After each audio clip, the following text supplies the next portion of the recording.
Аўторак 22 кастрычніка у эфіры Белсат-Зум з вами Віталь Бабін, навіны і размовы на актуальныя тэмы. Вітаю, і сёння у нас наступныя матэрыялы. Пасол Расіі ў Беларусі Барыс Грызлоў падтрымлівае лукашэнкаўскія рэпрэсіі і гатовы дапамагчы тапіць у крыві беларусаў падчас будучых выбараў. Губазік затрымаў Ігора Ільяша, мужа журналісткі Кацярыны Андрэевай, а КДБ зацята вярбуе актывістаў унутры краіны. У Беларусі распачалі адпраўку прызыўнікоў на вайсковую службу. Колькі новабранцаў плануюць забраць у войска гэтай восенню. Крэмль акажа дапамогу рэжыму Лукашэнкі на прэзідэнцкіх выбарах з 2025 года, калі будуць спробы дэстабілізацыі. Пра гэта ў інтэрв'ю расійскаму выданню РИА Новости заявіў пасол Расіі ў Менску Барыс Грызлоў. Няма ніякіх падставаў меркаваць, што беларускім праваахоўнікам і спецслужбам спатрэбіцца дадатковая дапамога. Яны выдатна ведаюць аб падрыхтоўцы магчымых правакацыяў і спраўляюцца са сваімі задачамі. Але калі спатрэбіцца, Расія ў межах сваіх абавязацельстваў безумоўна акажа дапамогу і падтрыманне, пра якія нас папросіць наш найбліжэйшы саюзнік і стратэгічны партнёр. Паводле Грызлова, сілавікі ўжо цяпер у рэжыме рэальнага часу абменьваюцца інфармацыяй аб патэнцыйных пагрозах. Такая захада, на думку палітыка, стала неабходнай праз цытата нездаровую цікавасць захаду да электаральных працэсаў у Расіі і Беларусі. Грызлов адзначыў, што пасля пратэстаў 2020 года спецслужбы Беларусі правялі каласальную працу для выкрыцця і прадухілення такіх злачынстваў. З намі на сувязі палітолог Павел Усов. Спадар Павел, вітаю вас. Добрый день. На ваш погляд, на каго разлічаныя ўвогуле гэтыя заявы пасла Грызлова, да і ўвогуле ці мае права пасол іншай краіны рабіць падобныя заявы? Адносна права на сённяшні дзень гэта абмяркоўваць бессэнсоўна, бо Беларусь і так знаходзіцца пад даволі моцным геапалітычным уплывам і кантролі Расіі, і фактычна заявы амбасадара у межах суверэннай дзяржавы азначае, што гэты суверэнітэт мае сур'ёзныя абмежаванні, і расійскі амбасадар робіць лёсавызначальныя для гэтай нашай дзяржавы заявы, што таксама сведчыць, наколькі Лукашенко не з'яўляецца гаспадаром фактычна ў той краіне, якой ён кіруе. І гэтыя дэкларацыі паказваюць маштабы залежнасці Беларусі ў стратэгічным геапалітычным плане ад Расіі. Мілітарысцкія заявы і дэкларацыі адносна так званай падтрымкі для Беларусі, яны разлічаны як на Захад, так і на Украіну. І, канешне, перш за ўсё на Украіну. Мы бачым, наколькі напружана зараз складаецца сітуацыя на паўднёвай мяжы з Беларусі і паўночнай мяжы Украіны, менавіта з прычыны рэгулярных залётаў расійскіх дронаў на тэрыторыю Беларусі. Беларусам прыходзіцца іх збіваць, але дэкларуецца, што гэта дроны Украіны, а не Расіі. І фактычна сцэнар можа разгортвацца вельмі негатыўна для Беларусі, пашырэнне правакацыяў, нейкія надзвычайныя здарэнні на мяжы з Беларусію. Гэта ў мэтах Расіі, канешне, дзеля таго, каб нейкім чынам пасіліць ролю Беларусі ў гэтай вайне, фактычна прыблізіць яе да актыўнай фазы. Наколькі гэта магчыма зараз у сённяшніх умовах, сказаць складана. Тым не менш, гэта не азначае, што Расія не імкнецца менавіта да таго, каб рознымі спосабамі ад ціску да правакацый уцягнуць Беларусь у вайну супраць Украіны. Тое, што Барыс Грызлоў абяцае давіць беларусаў у крыві пры заявах, што могуць быць нейкія спробы дэстабілізацыі сітуацыі ўнутры Беларусі падчас выбарчай кампаніі, гэта кажа пра неўпэўненасць Масквы ў тым, што Лукашенко ўтрымае ўладу, ці неўпэўненасць Александра Лукашэнкі, які ўвесь час са страхам у сэрцу згадвае 2020 год? Я думаю, Москва тут не мае ніякіх сумневаў адносна таго, якім чынам адбудуцца выбары ў Беларусі, але зразумела, што ў гэты перыяд пазіцыі Лукашенка вельмі слабыя, і тыя падзеі, якія адбыліся ў 2020 годзе, ну трэба таксама разглядаць у кантэксце пазнейшых падзей у Беларусі, вакол Беларусі, як Масква выкарыстала электаральную паразу Лукашенко ў 2020 годзе для пашырэння сваіх уплываў і свайго контроля.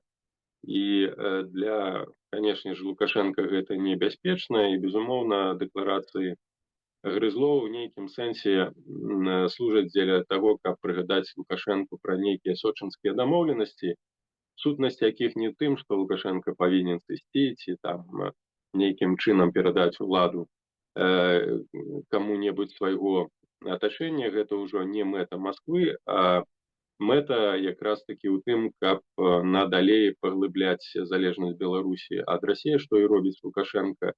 Якраз у працэсе вось гэтай электаральнай кампаніі можна чакаць нейкіх сур'ёзных і драматычных для беларускай дзяржаўнасці падзей, далейшых інтэграцыйных працэсаў, якія могуць яшчэ больш абмежаваць беларускі суверэнітэт. Ну і, як я ўжо сказаў, гэта сур'ёзная пагроза больш актыўнага ўцягнення Беларусі ў вайну. І Лукашенко, разумеючы, што адзіным элементам ягонай легітымізацыі ўнутры краіны застаецца Масква і Пуцін, то паніжэнне такой падтрымкі альбо ўзалежненне гэтай падтрымкі ад паводзінаў Лукашенка, наколькі ён будзе рэалізоўваць інтарэсы Масквы, канешне, для і самога Лукашенка пагроза з'яўляецца, і пагрозай гэта з'яўляецца і для Беларусі, бо, на жаль, не можам мы зараз разарваць рэжым Лукашенка і дзяржаву нашу. Наша дзяржава знаходзіцца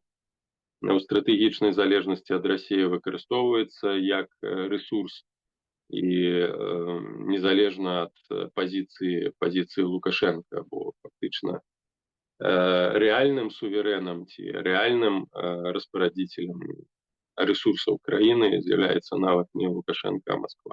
На сённяшні дзень, на жаль. А вось гэтая заява пра тое, што нейкія знешнія сілы заходняй краіны будуць спрабаваць умяшацца ў прэзідэнцкія выбары ў Беларусі ў 2025 годзе. Гэта намёк Лукашенку, каб той спыніў спробы нейкіх навязвання кантактаў з заходнімі краінамі. Ці гэта проста страшылка для беларусаў, для самога Лукашэнкі? Гэта традыцыйныя прапагандысцкія метады. Думаю, што нейкага падвойнага сэнсу ў дэкларацыях такога кшталту шукаць не мае сэнсу, бо і Лукашенко непасрэдна ўвесь час адной рукой ён узгадвае пра неабходнасць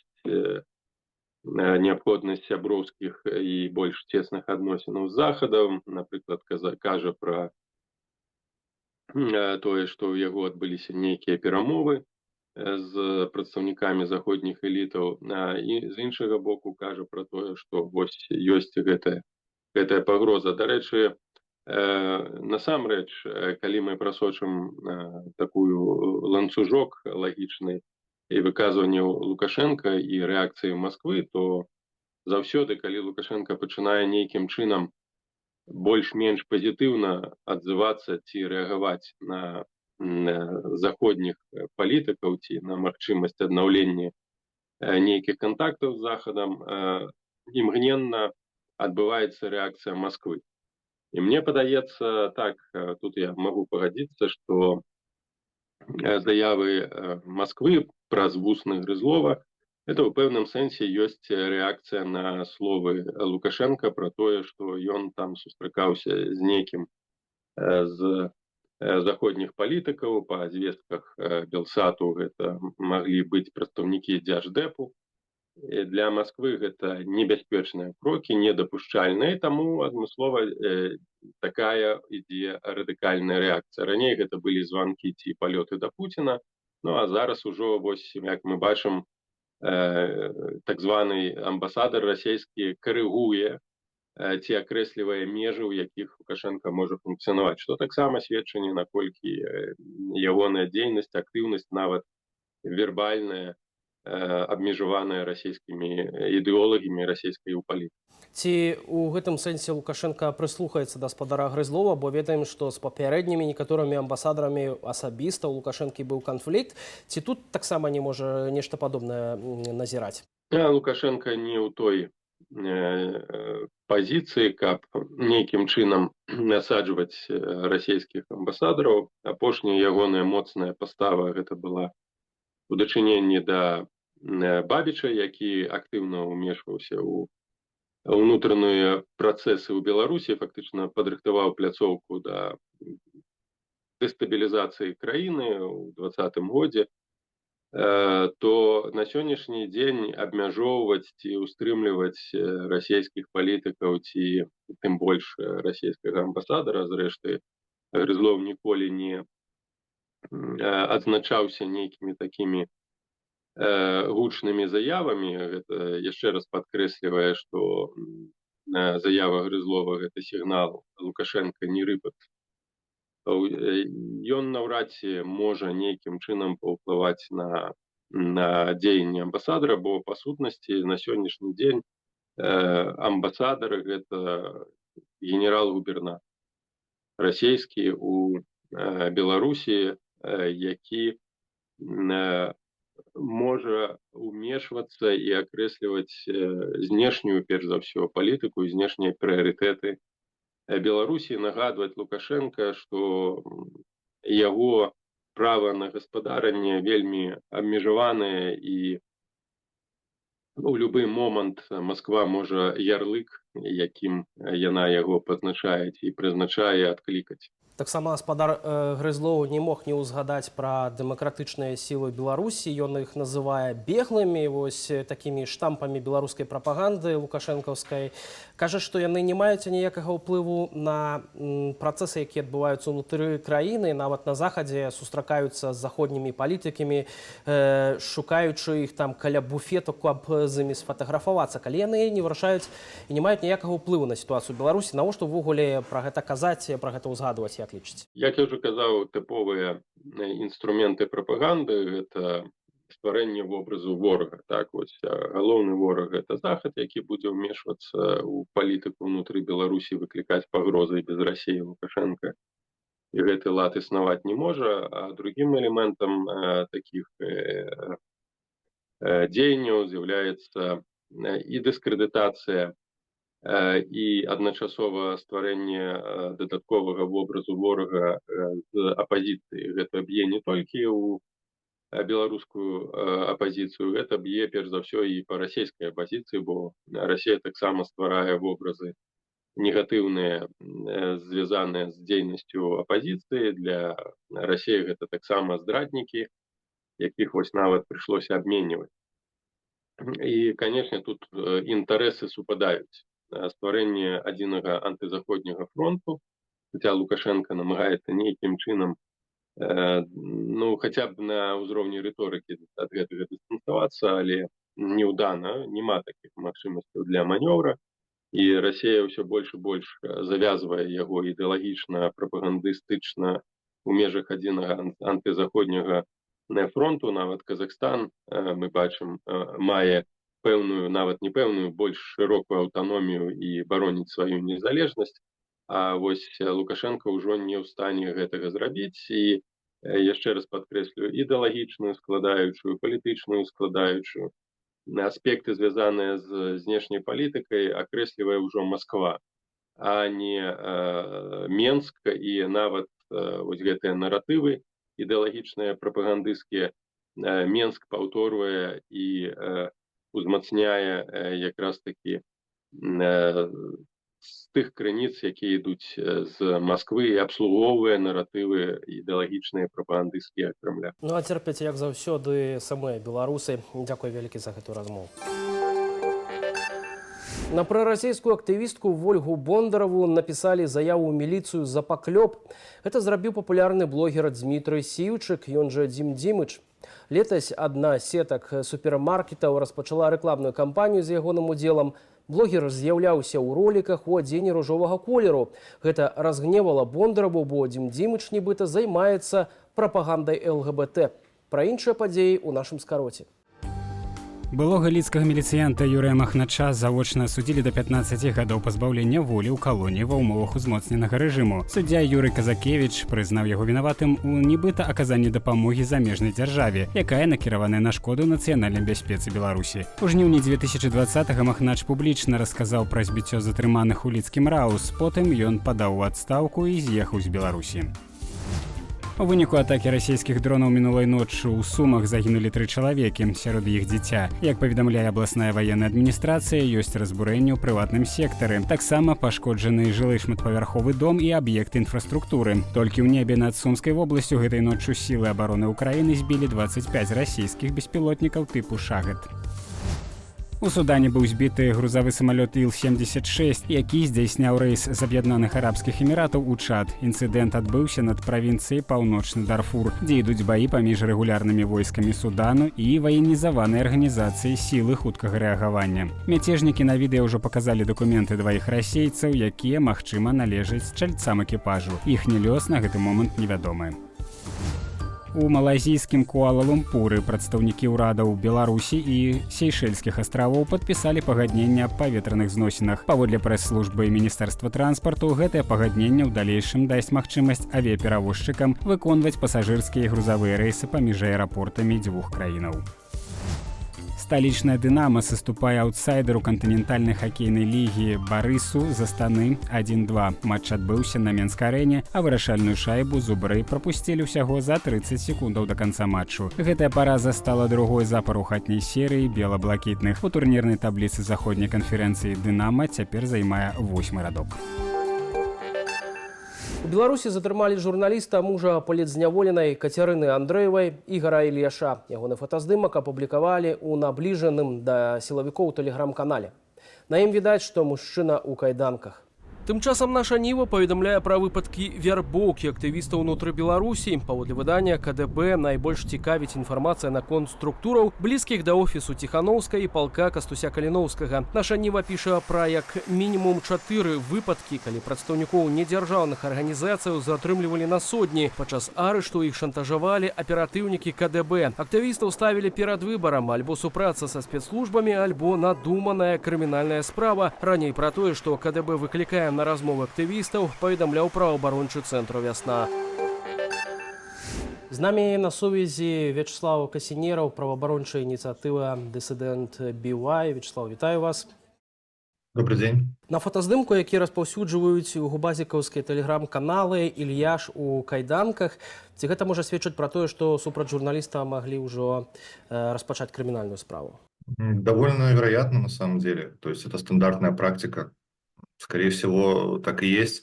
В любом случае, мы обычно такие кейсы рассматриваем, как, да, когда человек уже попал в разработку силовиков. Тут вот што цікава, у выпадку з журналістам тэлеграмы каналы, вось блізкі да сілавікоў, паведамляюць пра затрыманне чалавека, але не кажуць, якія абвінавачанні яму ставяць. Ну, навошта тады робіцца? Калі хочуць проста схаваць факт затрымання і чарговых рэпрэсіяў, то навошта пра гэта паведамляць? А калі ўжо затрымалі чалавека, то чаму не паведамляюць, у чым ён абвінавачваецца, як лічыце? Ну, начнем с того, что конкретно данная структура и данный канал это довольно, я бы сказал, не знаю, аморальными людьми, наверное, ведется и, в принципе, возглавляется. То есть вряд ли они руководствуются какими-то принципами права, еще чего-то. Поэтому на это внимание обращать не стоит. Наверное, стоит понимать общую тенденцию, которая сейчас происходит, что вообще родственники политзаключенных, в принципе, и бывших политзаключенных, это группа риска сейчас в Беларуси, которая находится. Нам известно про многочисленные преследования родственников политзаключенных.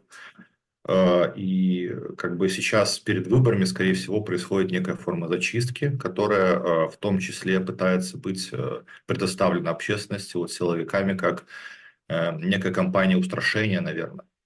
Нам известны факты о том, что по родственникам политзаключенных, по политзаключенным массово ходят милиция и говорит, чтобы ничего не писали, ничего не комментировали, никуда не выходили, ни с кем не общались и так далее. Ну и кроме этого, на самом деле, это было бы еще хорошо, худо-бедно, но кроме этого еще и людей сажают в тюрьму. То есть мы знаем про кейс Татьяны Францкевич, Наталья Лобацевич, Ирина Токарчук после рейда январского получила 3 года, Елена Деменчук. То есть тут очень много людей, которые принципе, просто будучи родственниками, тут мы имеем преемственность такую, наверное, практики советской, вот, попадают под преследование уголовное. А што ім звыкла закідваюць, як можна сябе забяспечыць хоць мінімальную нейкую нейтралітэт, мінімальную нейкую бяспеку ў дадзеным выпадку?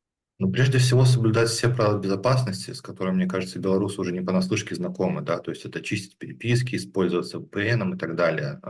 Ну, по возможности, конечно, желательно нигде ничего не комментировать, не ставить лайки, потому что, ну, зная, что вы в такой ситуации находитесь. Ну, кроме этого, просто другая еще тенденция есть, которую стоило бы, наверное, тоже обозначить и проговорить, это попытка вербовки со стороны КГБ. И это тоже очень неприятно и ужасно, я бы даже сказал. Тут как мы как правозащитники, конечно, первый совет, который даем, это не сотрудничать, да, то есть, но мы понимаем ситуацию людей, в которой они оказываются, когда угрожают родственникам, что там докинут срок, или что посадят вас, или посадят там других ваших детей. Мы, конечно, понимаем, что отказаться от сотрудничества и стать в принципиальную позицию не всегда получается. Ну, в таком случае люди, и мы имеем тоже такие примеры, уже будучи подписав там какие-то документы, согласившись на какие-то договоренности, они дают как-то косвенно понять, например, тем инициативам, с которыми они связываются в рамках получения помощи, тем активистам, с которыми они в контакте, тем волонтерам. То есть они как-то дают некие намеки о том, что, то есть, вот, ну, скажем, мы в странной ситуации, то есть мы в сложной ситуации. Ну и тогда мы уже включаем другие протоколы безопасности, другие протоколы работы. Мы не оставляем этих людей на произвол судьбы, мы пытаемся все равно им помогать так или иначе. Але як можна ў дадзеным выпадку зразумець, што чалавек сапраўды не будзе весці гэтую супрацу з спецслужбамі Лукашэнкі? Ну, к сожалению, я сейчас не могу это тут сказать. То есть это то, что как бы очень большим трудом нам дается. Мы как бы инициативами, там, в том числе вот нашей коалиции скорой гуманитарной помощи, мы вырабатываем эти протоколы безопасности, те варианты того, как можно работать с человеком даже в такой ситуации, как это можно проверить и так далее. То есть я, к сожалению, публично про это говорить не могу. Ну і вось калі мы кажам пра тое, што нібыта зачышчанае цалкам і інфармацыйнае поле, актывісты, якія засталіся ў Беларусі, сядзяць ціха, навошта праводзіць вось перад выбарамі гэтыя карныя аперацыі, калі ў прынцыпе самая кампанія як быццам бы мусіць прайсці вельмі гладка для уладаў Беларусі?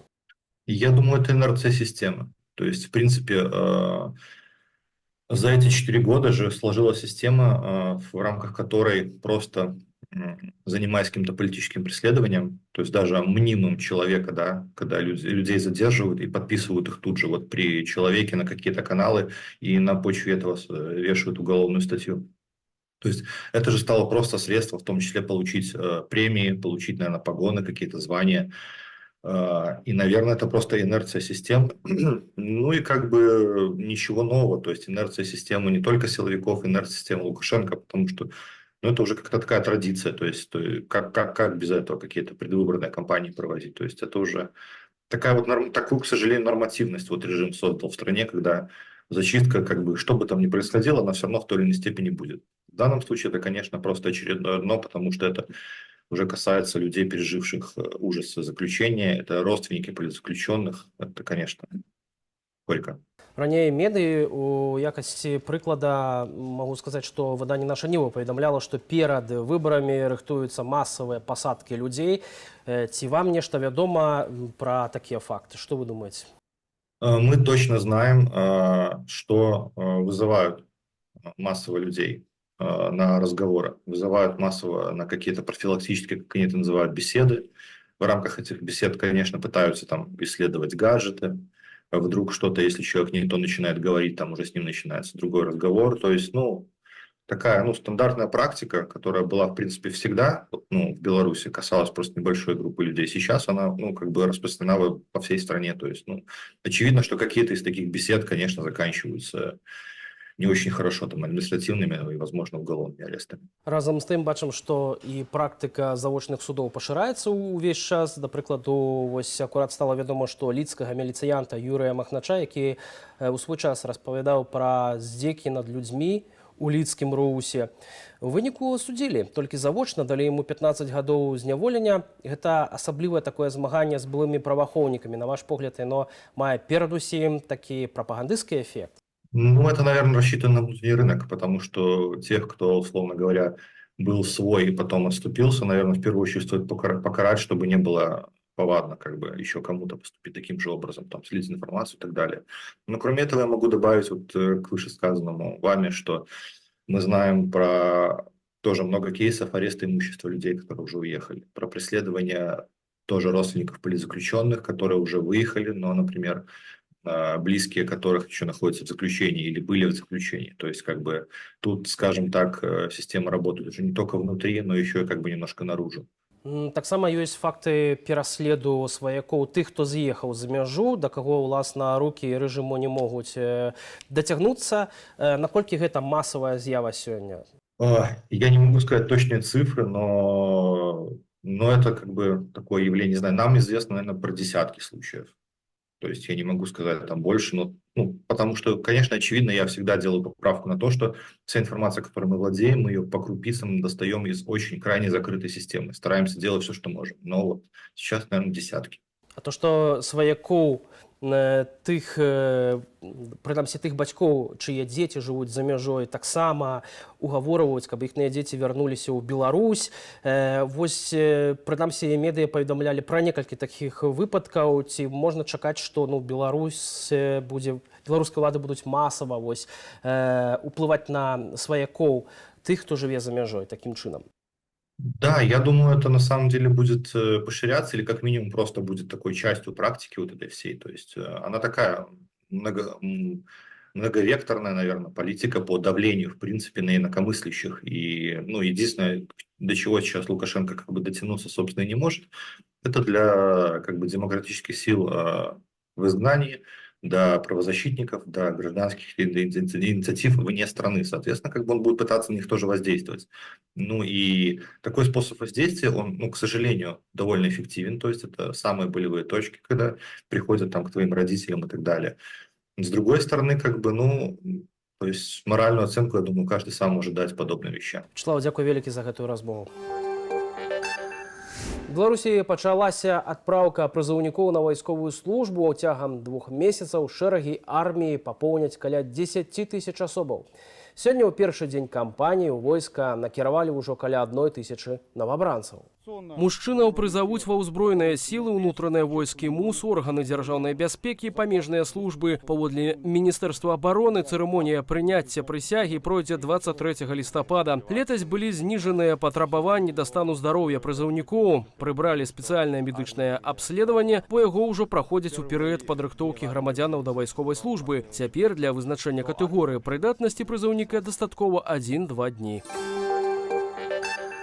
Пра эфектыўнасць прызыўной арміі сваё меркаванне Белсату выказаў прадстаўнік аб'яднанага пераходнага кабінету у сферы абароны і нацыянальнай бяспекі Вадзім Кабанчук. Любая армія, як така казённая рэжымная установа, все ж таки она дадае пэўныя плюсы маладому чалавеку в плане дысцыплінаванасці, в плане абавязковасці выканання нейкіх распараджэнняў. Але ж тут трэба ўлічваць беларускія нюансы.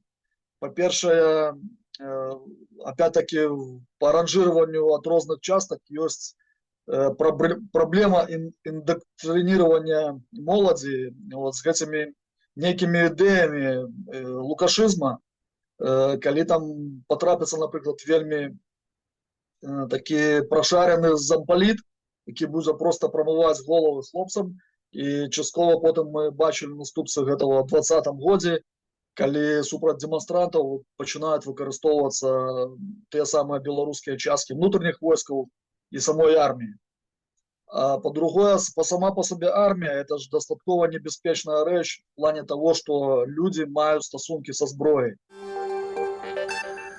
На гэтым у нас усе навіны. Зазірайце ў нашыя сацыяльныя сеткі, там інфармацыі яшчэ больш. Я ж на гэтым з вами развітваюся. Да сустрэчы ў наступных эфірах.